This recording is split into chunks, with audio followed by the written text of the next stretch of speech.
नमस्कार। उत्तराखंड की तमाम बड़ी खबरों में आपका स्वागत है। खबरों का सिलसिला शुरू करने से पहले वीडियो को लाइक करके चैनल को सब्सक्राइब जरूर करें और आप इन खबरों को उत्तराखंड के किस जिले, किस गांव से देख रहे हैं, कमेंट करके जरूर बताएं। तो चलिए शुरू करते हैं। उत्तराखंड में बारिश और ओलावृष्टि की चेतावनी, 2 दिन का ऑरेंज अलर्ट जारी। उत्तराखंड में मौसम ने फिर से करवट ली है और मौसम विभाग ने 21 और 22 अप्रैल के लिए ऑरेंज अलर्ट जारी किया है। खासकर देहरादून, पौड़ी, चंपावत, नैनीताल और टिहरी में हल्की से मध्यम बारिश, ओलावृष्टि और तेज हवाओं के साथ बिजली गिरने की संभावना जताई गई है। वहीं उत्तरकाशी, चमोली, पिथौरागढ़, हरिद्वार और ऊधम सिंह नगर समेत अन्य जिलों में येलो अलर्ट जारी हुआ है। देहरादून में तापमान 34 डिग्री तक पहुंचा, जबकि हरिद्वार में तेज हवाओं और रात की बारिश ने लोगों को गर्मी से कुछ राहत दी। नागरिकों से सतर्क रहने की अपील की गई है। हिंदी बनी हजारों छात्रों की असफलता की वजह, हाई स्कूल और इंटर में 6,431 विद्यार्थी फेल। उत्तराखंड बोर्ड के परिणामों में हिंदी विषय में सबसे ज्यादा छात्र असफल हुए हैं। कुल 6,431 छात्र छात्राएं हिंदी में फेल हो गए हैं, जिनमें हाई स्कूल के 3,582 और इंटर के 2,849 छात्र शामिल हैं।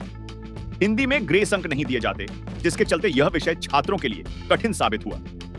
विशेषज्ञों का कहना है कि छात्र हिंदी को गंभीरता से नहीं लेते। हाई स्कूल में 96.77% और इंटर में 97.2% सफलता दर रही। फिर भी हिंदी में फेल होने वालों की संख्या चिंताजनक है। शिक्षा विभाग छात्रों की इस प्रवृत्ति को लेकर समीक्षा करेगा। एम्स ऋषिकेश की नई खोज, अब बिना चीरफाड़ के होगा शव का पोस्टमार्टम। एम्स ऋषिकेश ने पारंपरिक पोस्टमार्टम पद्धति में क्रांतिकारी बदलाव लाते हुए मिनिमली इन्वेसिव ऑटोप्सी विधि विकसित की है। इस तकनीक में लेप्रोस्कोपी, एंडोस्कोपी और सीटी स्कैन के जरिए शव का परीक्षण किया जाएगा, जिससे शव को चीरना नहीं पड़ेगा। डॉक्टरों का दावा है कि यह विधि ज्यादा सटीक और संवेदनशील है। इसमें केवल 2 सेंटीमीटर के छिद्र कर उपकरण डाले जाते हैं। परिजनों की भावनाओं को आहत किए बिना अब पोस्टमार्टम संभव हो पाएगा।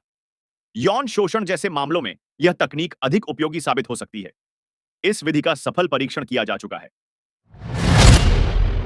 दिल्ली देहरादून की दूरी होगी 40 किलोमीटर कम। देवबंद रुड़की रेल प्रोजेक्ट को मिली मंजूरी। देवबंद से रुड़की के बीच नई रेलवे लाइन बनने जा रही है, जिससे दिल्ली से देहरादून की दूरी 40 किलोमीटर कम हो जाएगी।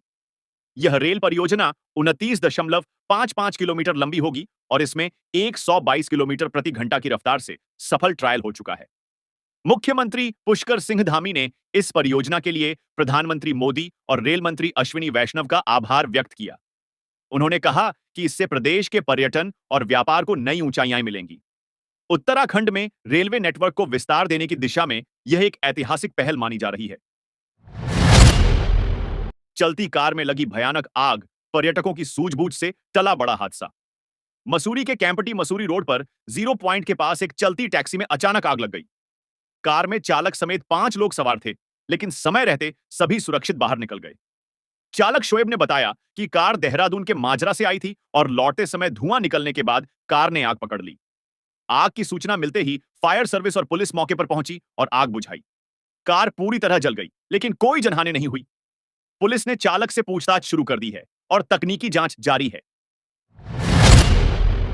शिक्षकों की तैनाती को लेकर मांगे जाएंगे सुझाव, कैडर व्यवस्था पर भी होगा मंथन। उत्तराखंड में दूरस्थ क्षेत्रों में शिक्षकों की तैनाती कैसे हो, इस पर अब शिक्षकों से ही सुझाव लिए जाएंगे। शिक्षा मंत्री धन सिंह रावत ने विभाग को निर्देश दिए हैं कि प्राथमिक विद्यालयों के शिक्षक ब्लॉक या स्टेट कैडर के बारे में अपनी राय दें। विभागीय बैठक जल्द ही बुलाई जाएगी, जिसमें यह सुझाव लिए जाएंगे। इसके अलावा शिक्षा विभाग में जूनियर हाई स्कूल शिक्षकों की पदोन्नति का मामला भी गरमाया हुआ है। साथ ही पीटीए शिक्षक मानदेय श्रेणी में शामिल किए जाने की मांग पर भी शिक्षा मंत्री ने गंभीरता से संज्ञान लिया है। स्मार्ट मीटर को फेंक कर तोड़ने पर बवाल, पूर्व विधायक रणजीत रावत पर मुकदमा दर्ज। रामनगर में बिजली के स्मार्ट प्रीपेड मीटरों के विरोध में कांग्रेस के पूर्व विधायक रणजीत रावत पर गंभीर आरोप लगे हैं। उन्होंने अपने समर्थकों के साथ शिवलालपुर चुंगी क्षेत्र में मीटर लगाते वक्त मौके पर पहुंचकर मीटरों को तोड़ दिया। इस पर सरकारी कार्य में बाधा समेत कई धाराओं में उनके खिलाफ मुकदमा दर्ज किया गया है। अवर अभियंता चंद्रलाल की तहरीर पर पुलिस ने कार्रवाई शुरू कर दी है। कांग्रेस ने इसे बदले की भावना से उठाया गया कदम बताया है जबकि सरकार का कहना है कि मीटर उपभोक्ताओं की सुविधा के लिए लगाए जा रहे हैं। ऋषिकेश में हुआ गंगा सम्मान यात्रा का समापन। हरीश रावत ने आलोचकों को बताया जोंक। पूर्व मुख्यमंत्री हरीश रावत की गंगा सम्मान यात्रा का समापन त्रिवेणी घाट ऋषिकेश में गंगा आरती के साथ हुआ। उन्होंने कहा कि यह यात्रा केवल आध्यात्मिक नहीं बल्कि राजनीतिक जागरूकता का माध्यम भी थी। इस पर बीजेपी नेताओं और कुछ पूर्व कांग्रेसियों ने तंज कसे। रावत ने पलटवार करते हुए ऐसे नेताओं को जोंक कहा और उन्हें बीजेपी में अपनी उपयोगिता साबित करने की कोशिश करने वाला बताया। साथ ही उन्होंने बीजेपी के मुस्लिम यूनिवर्सिटी जैसे आरोपों को गलत बताया और प्रमाण देने पर 19 लाख रुपए इनाम की घोषणा की। श्रीनगर बेस अस्पताल में शुरू हुई कार्डियो ओपीडी, अब नहीं जाना पड़ेगा देहरादून। श्रीनगर के बेस अस्पताल में एक दिवसीय कार्डियो ओपीडी की शुरुआत की गई। अस्पताल में अत्याधुनिक कैथ लैब भी तैयार हो चुकी है, जो जल्द शुरू होगी। कार्डियो ओपीडी अब हर महीने 2 दिन आयोजित की जाएगी। चिकित्सा शिक्षा मंत्री धन सिंह रावत की पहल पर यह सेवा शुरू हुई है। इससे गढ़वाल क्षेत्र के मरीजों को इलाज के लिए अन्य शहरों की ओर नहीं जाना पड़ेगा, जिससे समय और खर्च दोनों की बचत होगी। जसपुर में सड़क हादसे ने ली दरोगा की जान। रुद्रप्रयाग में बारातियों की बस में लगी आग। ऊधम सिंह नगर के जसपुर में एक पिकअप वाहन की टक्कर से दरोगा पुष्कर चंद जोशी की दर्दनाक मौत हो गई। वह बुलेट से लौटते समय फीका पुल के पास हादसे का शिकार हुए। हादसे के बाद चालक वाहन छोड़कर फरार हो गया। वहीं रुद्रप्रयाग में बारातियों से भरी हिमगिरी एक्सप्रेस बस में खांखड़ा के पास आग लग गई। गनीमत रही कि सभी लोग सुरक्षित निकल गए। हल्द्वानी में दुर्गा सिटी सेंटर के पास चलती बाइक में आग लग गई।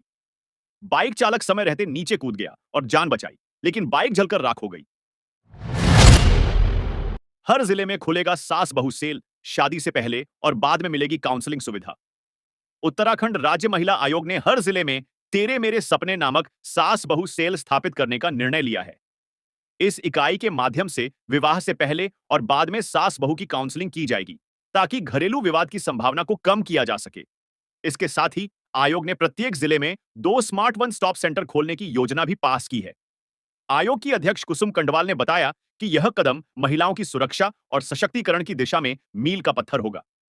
विभिन्न जिलों में जागरूकता कार्यक्रम और शिविर भी आयोजित किए जाएंगे। तीर्थयात्रियों को साइबर ठगों से खतरा, फर्जी वेबसाइटों से बचने के लिए अलर्ट जारी। चारधाम यात्रा शुरू होने से पहले ही साइबर ठग सक्रिय हो गए हैं। तीर्थयात्रियों को नकली वेबसाइटों और सोशल मीडिया अकाउंट्स के जरिए ठगने की कोशिश की जा रही है। खासतौर पर केदारनाथ हेली सेवा की बुकिंग के नाम पर ठगी के मामले तेजी से बढ़े हैं। Indian cyber crime coordination centre I4C ने इस संबंध में राष्ट्रीय स्तर पर अलर्ट जारी किया है। तीर्थयात्रियों को सलाह दी गई है कि केवल आधिकारिक वेबसाइटों से ही बुकिंग करें। I4C ने यह भी कहा है कि फेसबुक, व्हाट्सएप या इंस्टाग्राम जैसे प्लेटफॉर्म से किसी भी प्रकार की बुकिंग न करें।